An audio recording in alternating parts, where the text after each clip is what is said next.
સમાચારમાં આગળ વાત કરીશું દ્વારકાથી દ્વારકાના જામખંભાળિયામાં ઠગાઈના એક અનોખા કેસમાં મુખ્ય આરોપી રિક્ષા ચાલક સંજય રાજાણીનું પોલીસે રિકન્સ્ટ્રક્શન કરાવ્યું હતું।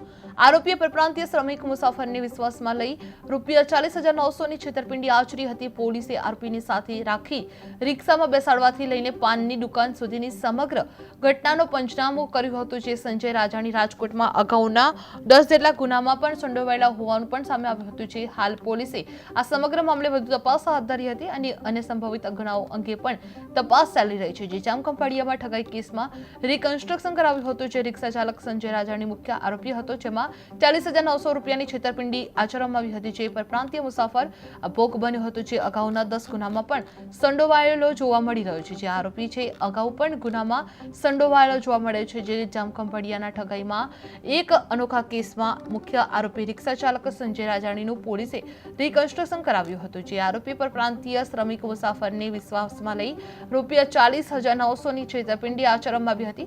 પોલીસે આરોપીની સાથે રાખી રિક્ષામાં બેસાડવાથી લઈ પાનની દુકાન સુધીની સમગ્ર ઘટનાનો પંચનામું કરવામાં આવ્યું હતું। જે સંજય રાજાણી રાજકોટમાં અગાઉના 10 જેટલા ગુનામાં પણ સંડોવાયેલો હોવાનું સામે આવી રહ્યું છે। જે હાલ પોલીસે સમગ્ર મામલે વધુ તપાસ હાથ ધરવામાં આવી છે અને સંભવિત ગુનાઓ અંગે પણ તપાસ ચાલી રહી છે। જે જામખંભાળિયામાં ઠગાઈ કેસમાં રિકન્સ્ટ્રક્શન કરવામાં આવ્યું હતું, જેમાં રિક્ષા ચાલક સંજય રાજાણી મુખ્ય આરોપી હતો।